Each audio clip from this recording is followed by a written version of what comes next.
Call to order the regular meeting of the Madison Central School District on Monday, April 13th.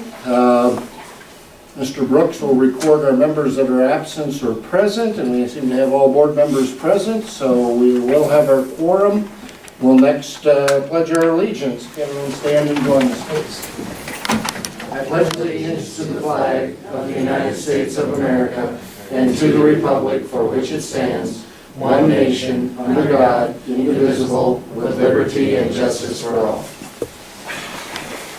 In terms of the agenda, the administration will be adding 2 additional items under personnel.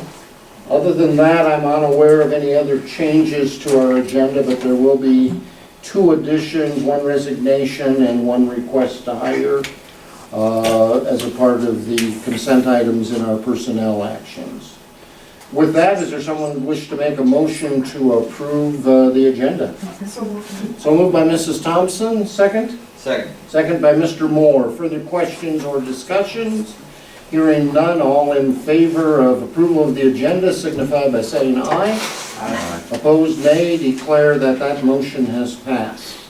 In terms of our consent items, 7 through 9, we have 2 sets of minutes that we need to approve. Our regular meeting on the 9th of March and our special meeting that was held for executive purposes on the 2nd of April. Sean and Steve and I went through the bills. One thing we commented is the files weren't very full, so that's good. Is there anything else, gentlemen, that you can think of? All looking good order. Okay.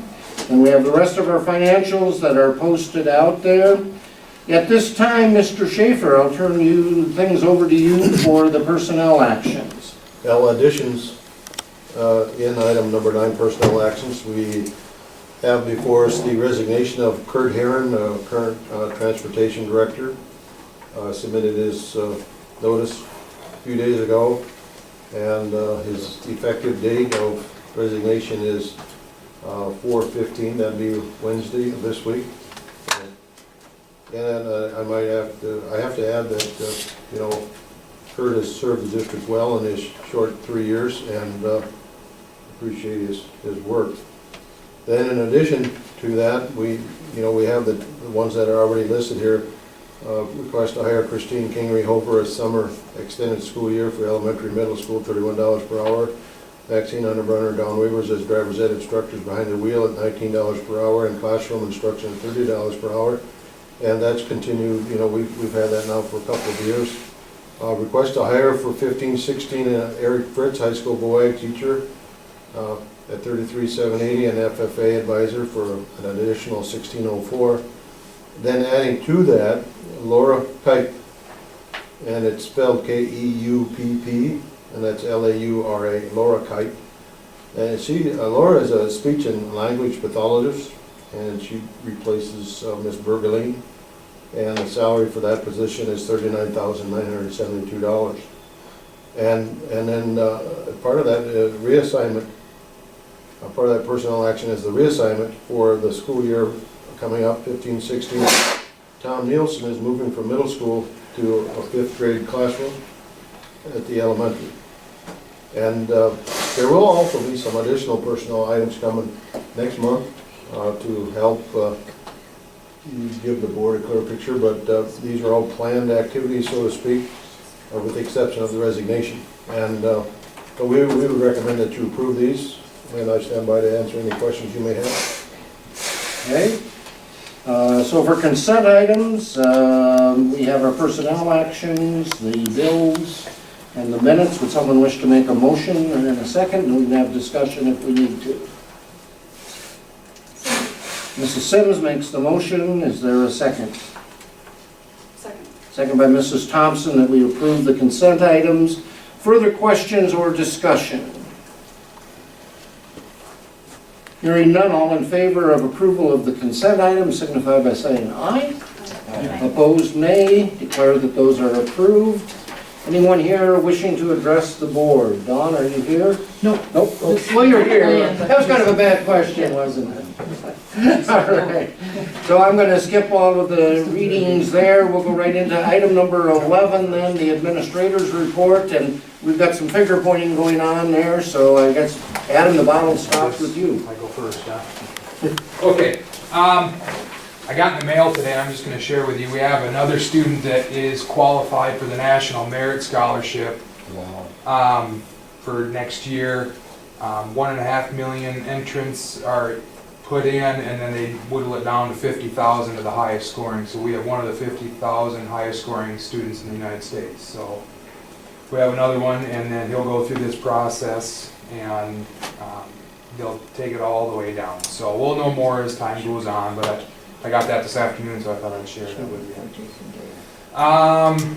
We ran the drug dogs through the building last Friday. Those of you that have high school kids should have got an email from me when we went into soft lockdown. Very productive. We feel that partnership with the Lake County Sheriff's Office and the dog is important. We're trying to prevent those things from being in our building. The dog went through the building, had absolutely no hits, and was in and out of here in about 15 or 20 minutes or so. But I thought it was very productive and uneventful, needless to say, which is good. Last Thursday, Mr. Schaefer and I had an opportunity to travel to Sioux City and present at an economic development workshop conference about our CTE grant, and that was actually pretty powerful.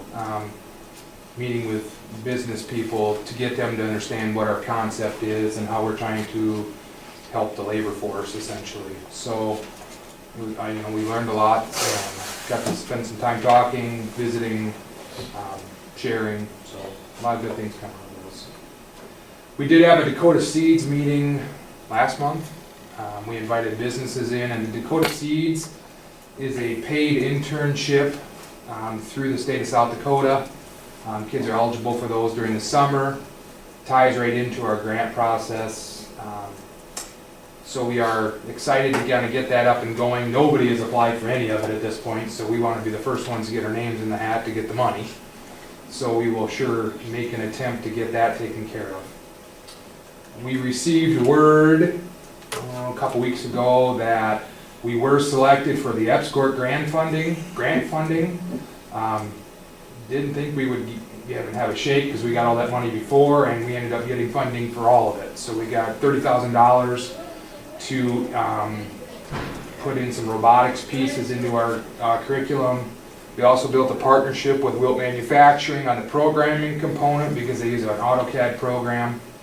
So they are our partner in this process. So we will work on getting that up and going here in the near future. I just thought I'd share conference attendance. We ran it in one day. At the high school, we were down, you can't use last year because last year we missed a day because of weather. So the year before, they were at 46% in the spring, and this year we were at 34%. So I know traditionally high school conferences aren't overly attended in the spring, but 34%, not real spectacular. So we've got to find a way to push our parents to come to those things.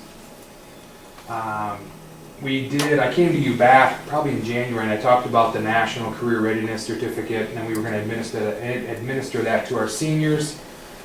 We actually got results on that, and the kids are given certificates at a bronze, a silver, a gold, a platinum, or they're not given a certificate. Out of the kids that we have, 66 out of the 82 were awarded certificates. That's about 81% of our kids. And we still have 4 that haven't taken it, so that was pretty good.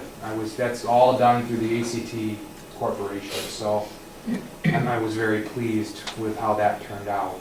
They actually did take it for what it was worth, and they can take that and use it, and that's what's most important. We are done with testing in the high school now. We've gotten through our Smarter Balanced assessments. We've got all that done. And now we're busy getting ready for graduation, semester exams, prom is coming up, and our AP exams. So lots of things going on, needless to say. When's prom? Prom is the 25th of April. And then Officer Gant will join us that fine evening too. I just wonder if he has his date lined up. Going stag this year. So, other than that, questions for me? Busy. Busy, Very very good, busy. very good news, though, Adam. Lots of Thank you good much. stuff. You bet. Thank you. Ben, are you gonna talk? I just gave you the guys the sheets. If you have any questions, I can answer them. Otherwise, we're in like a well-oiled machine here, so. Do you anticipate a search of the middle school too with the drug dog? I would like to, but I guess it's open to discussion at this time. Was there one done at the middle school last fall? I don't believe so. This is the first time it's been up here, It's right? been a while, yeah.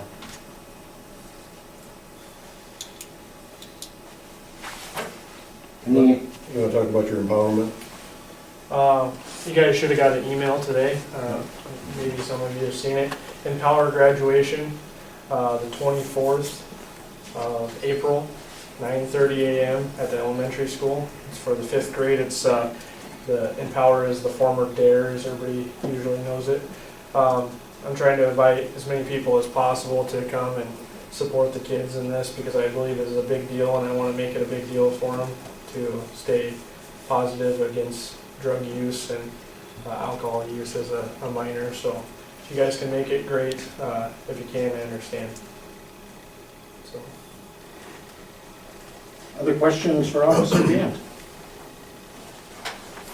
Hearing none, back to Mr. Schaefer then. Okay, then also on your calendars, you might want to jot down the date of May 6th. That's the employee recognition event at Nicky's that evening. Starts at 4:30, goes to end at 6:15. And we've got a small committee of 3 that are working on that. So if we can, put that on your agenda.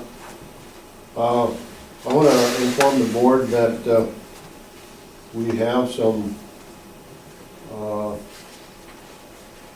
issues with people being willing to provide necessary documentation of birth certificate and immunization records. This has not been much of a problem here in the last 8 years.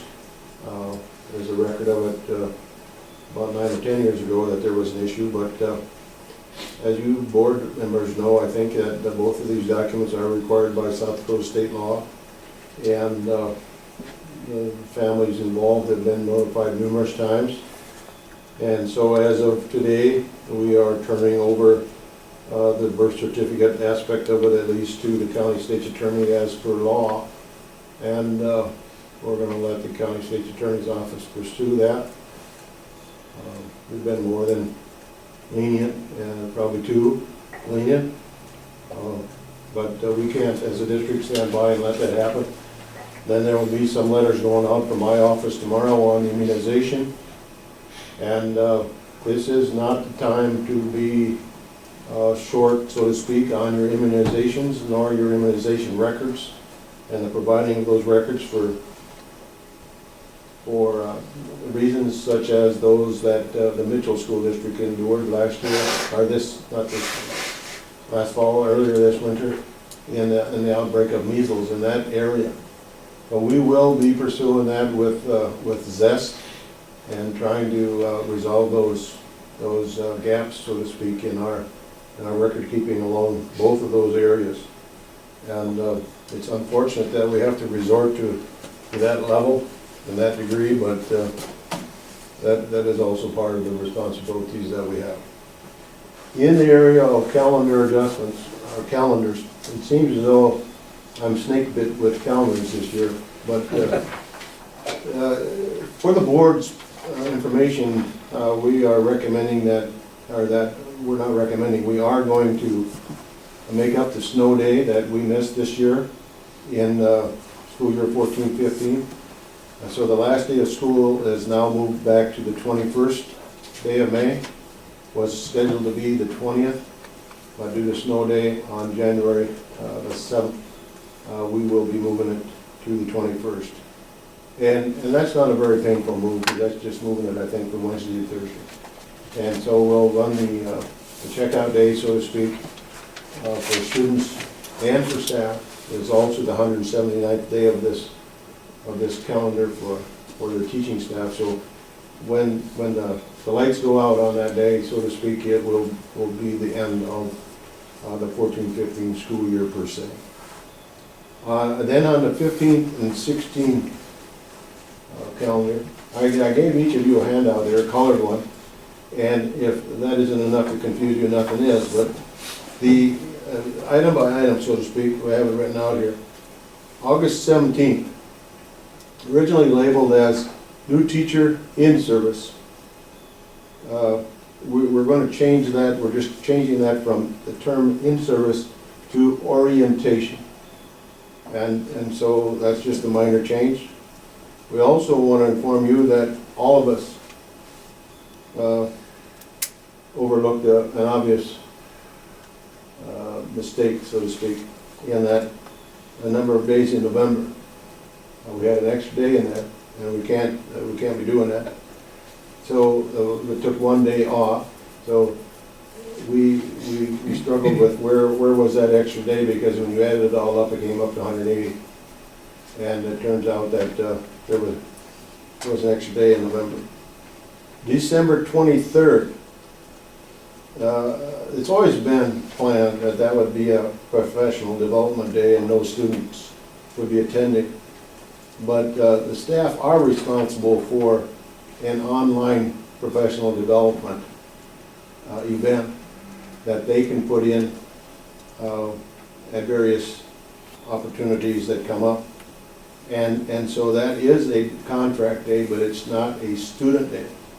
And that's what it's marked appropriately for now. No students on the 23rd. And that's what our committee wanted. Our committee didn't want to have kids going to school on the 23rd, but it is a PD day. April 29th was originally marked as a PD day, Professional Development Day, but it was intended that we would be able to attend the TIE conference in April. Well, the TIE conference is on the 11th, so we cleaned that up. And so that will be a PD day on April 11th. And that conference is in Sioux Falls, and we are a member of that. So our intention is that we'll just transport all the teachers down there, and everybody will be participating in the TIE conference. And we haven't done that in modern day time, at least in the last 8 years. And so it's been something that's been on our radar screen to do, and we decided, well, now is the time to do that. And also, we added the line at the bottom, snow days tacked on at the end of the year, just to make sure that everyone that reads it understands that could happen. Any questions? So, that should take care of the 15-16, the details, so to speak, of calendar 15-16. And hopefully you don't have to have your superintendent bring that before you again. Other than that, I don't have anything additional, Tom. Okay. Mr. Brooks, do you want to talk building and grounds? Yeah, we had a building and grounds committee meeting. The main purpose of the committee meeting was go through the list of many items and help create a ranking and priorities to them. So it comes time to put them into the budget, and so we went through from pavement maintenance to different types of coatings on pavements, to curb repairs, to roof sections, to roof repairs, to leases, to bleachers, to different tiles, to room carpet changes and equipment and sidewalks and removal of bus garage, and many items, and kind of put them in kind of an order of what we felt was higher priority.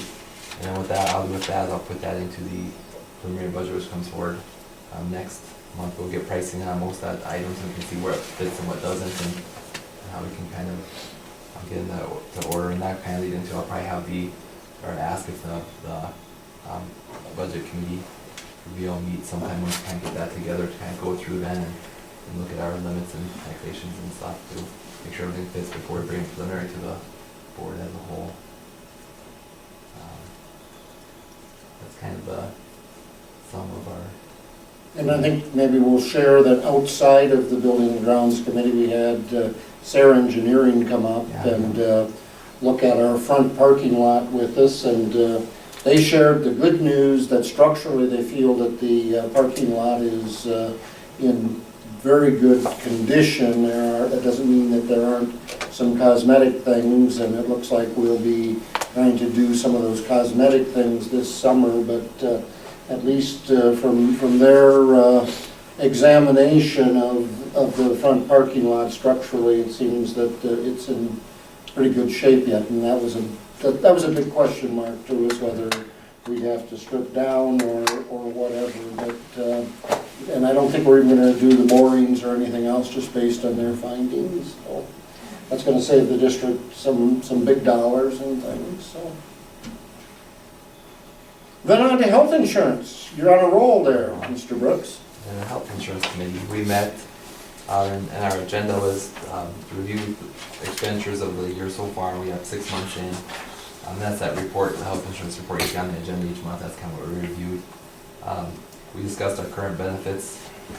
We discussed any possible plan changes, and then we created a list of items to bring for pricing consideration. And the items we kind of came forward with, once we looked into, was just some billing issues and delays between the hospitals and clinics and our health insurance. Sometimes there's a little bit of delay, 30, 60 days out, to see if anything we can do to help speed some of that up. We're going to have them look at what the price difference might be if the copay shifts. Right now we're 50 and 75, if we shift it to 30 and $50, see what burden that might be on the plan. And then we discussed our wellness benefits, now with preventative covered under such a thing, or under such a level, how much of preventative is needed, because before preventative took care of all the wellness took care of the preventative. So it's sort of like we have double language, and if we can clean that up some. And then our other piece was with our blues enroll, is how our employees enroll at the beginning of the year and select their things. If we can maybe have a confirmation page or a confirmation email, lets them know they're completed and all items have been done. So those kind of 4 items that came out of that meeting to bring back to Wellmark to have them take a look at and come back when they come back with our renewal sometime this summer. Is there anything else administratively? Hearing none, on to item number 12, consider approval of contracts for Robert Hanemichael, provision of technology director services, and Diana Tyler for curriculum development and staff development services. Any comments from the administration on that, other than recommendation to approve? That'd be it. Okay, so recommendation from the administration is to approve those 2 contracts. Do we have a motion to such effect? Move to approve. Move to approve by Mr. Hague. Is there a second? Second. Second by Mr. Moore. Further questions or discussion? Hearing none, all in favor of approval of the agreements with Robert Hanemichael and Diana Tyler signify by saying aye. Aye. Opposed, nay. Declare the motion is passed. Title I, teachers. We did a reduction in force back in January, I believe it was. We obviously have received our funding, and so we're ready to reissue those contracts. Anything else you need to say on that, either Mitch or Vince? No, we'd recommend that you approve that.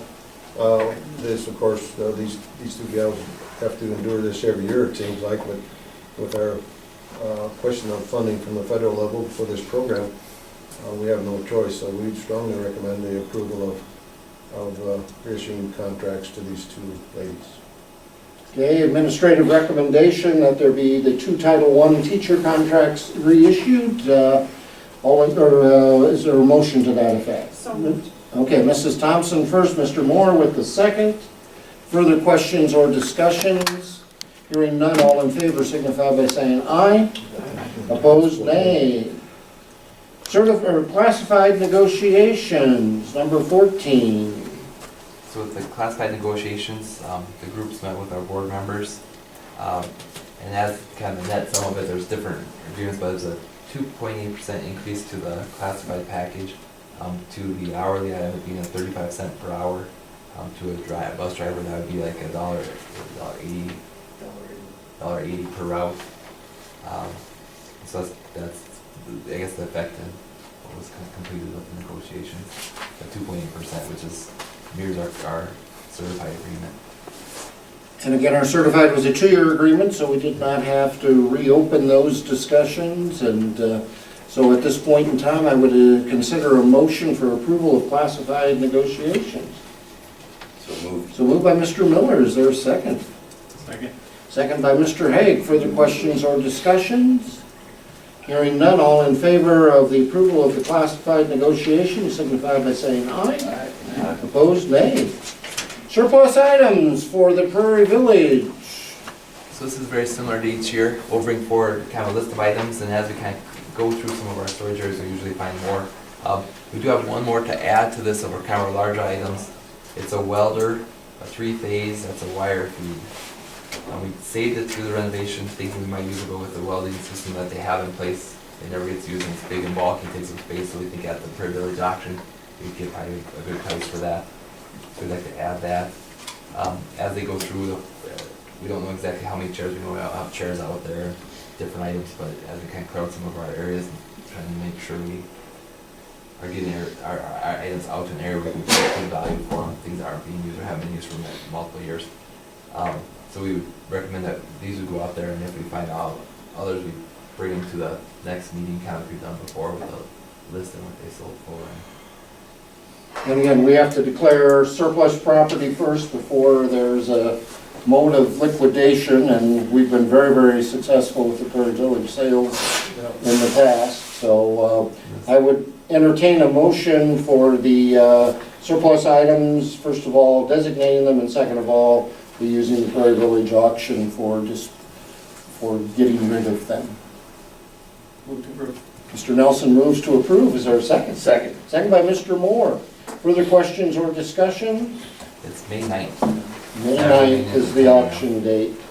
All in favor signify by saying aye. Aye. Opposed, nay. Item number 16, food service renewal. Mr. Hanemichael has it up there. Are there things you wish to address, Mr. Brooks? You know, just the quicks of it, our initial proposal was based on CPI increase each year, and it was 3.1% this year. Last year was 2%, just as for reference.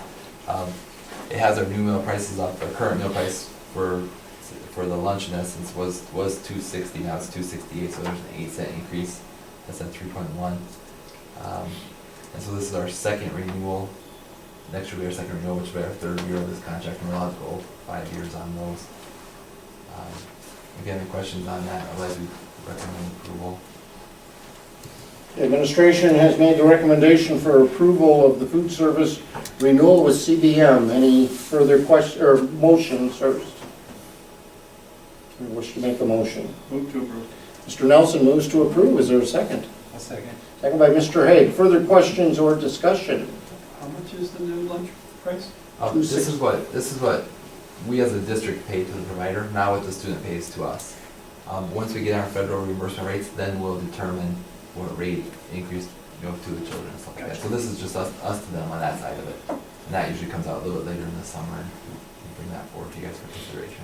And then historically, we've had to ask to not go the minimum with those rates, but we'll have to see what this year's, but that usually is done like in July, June or July Yeah, usually. we'll submit that waiver, probably in May or June. Okay. Further questions or discussion? Hearing none, all in favor of approval of the food contract signify by saying aye. Aye. Opposed, nay. Mr. Brooks, you're just a busy man tonight.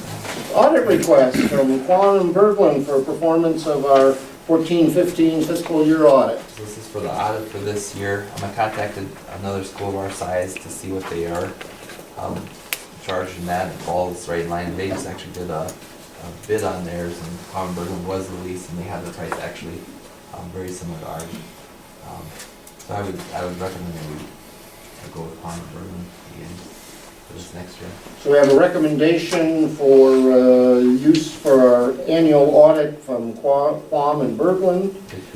It's $9,600. You saw that's in the middle of the page, but that's the price for our audit and our 8133 federal audit. Second. Is there a motion? So moved. Mr. Moore gets the motion. Mr. Nelson gets the second. Further questions or discussion? If anyone would like a real experience, we can arrange for you to sit in on the exit audit also. I'd be more than happy to give you my chair for that one.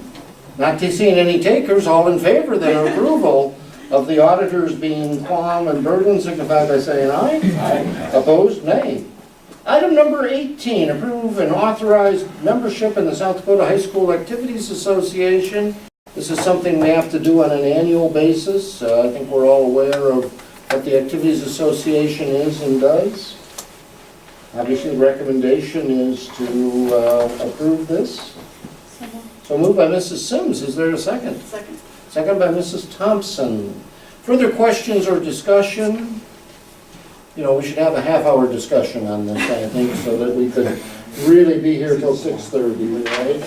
But hearing none, then all in favor of approval of the authorizing membership in the South Dakota High School Activities Association signify by saying aye. Aye. Opposed, nay. We will be mailed the link to Dr. Cook's middle school report. It's now available, and so expect an email from the administrative offices. And number 19, anyone want to jump on that one? Come on, guys, it's just a race for that one. So Mr. Nelson has a motion that we adjourn. Do I hear a second? Second. Second by Mrs. Thompson. Non-debatable, all in favor signify by saying aye. Opposed, nay. Declare meeting adjourned.